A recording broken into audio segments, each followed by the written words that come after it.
Our next guest did, of course, and that, of course, Tim McCarver. Tim, welcome. How are you? I'm doing fine, Mike. How are you? I'm fine. Tim, of course, a couple of things. First, congratulations last year. Tim, of course, the Ford C. Frick Award winner. And now the news, which we just heard today, that this is going to be Tim's last year. Tim, who has had an incredible career as the lead baseball analyst on numerous networks, now with Fox, is going to step down after this season. Tim, your thoughts on that?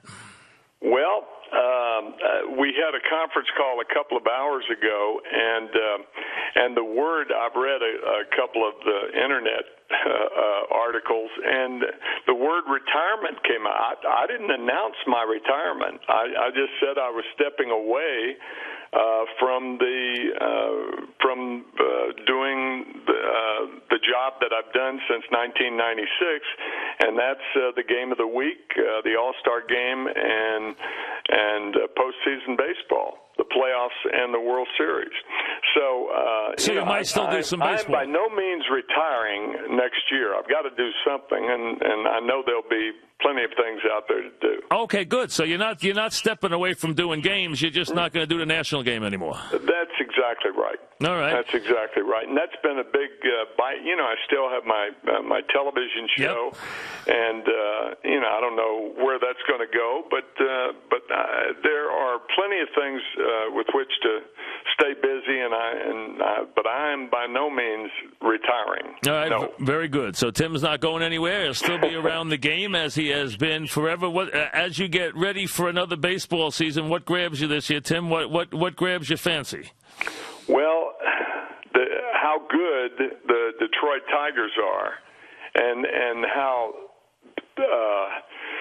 injury-riddled the Yankees are. Yeah. I just cannot believe some of the things that have happened to that ball club in what seems to be a very, very short time.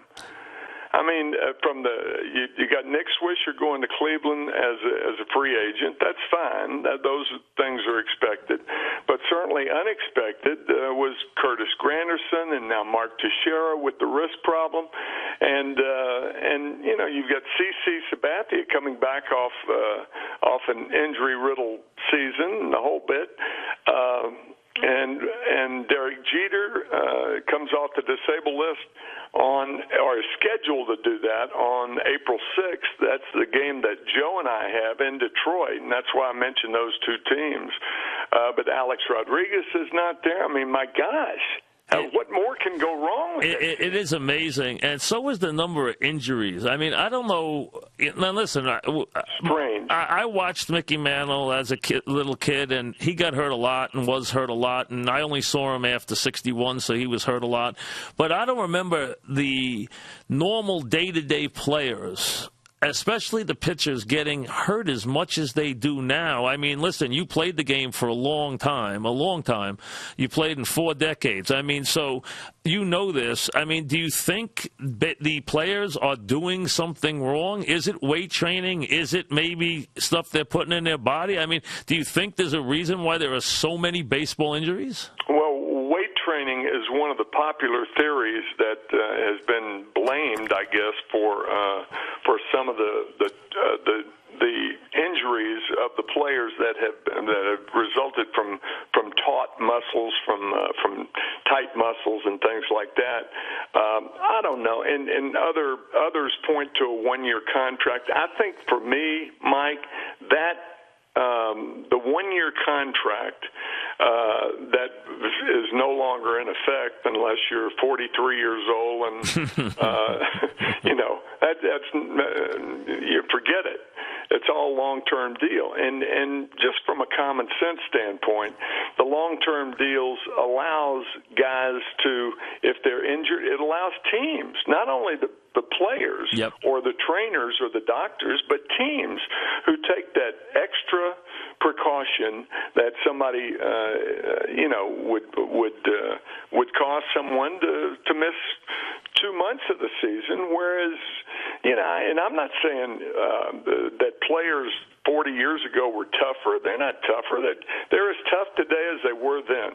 But the length of the contract, in my view, is one of the big reasons that guys go on the disabled list and seem to stay on the disabled list now. Yeah, that and, that's the big difference. And the other, obviously, is the specialization of pitchers. I mean, what you've lived as a catcher, you know this. I mean, it was rare to have one guy who was, a specialist in your bullpen. I mean, you had, your starter was there to pitch. I mean, that was the deal. He was there every fourth day. And he pitched until he was losing big.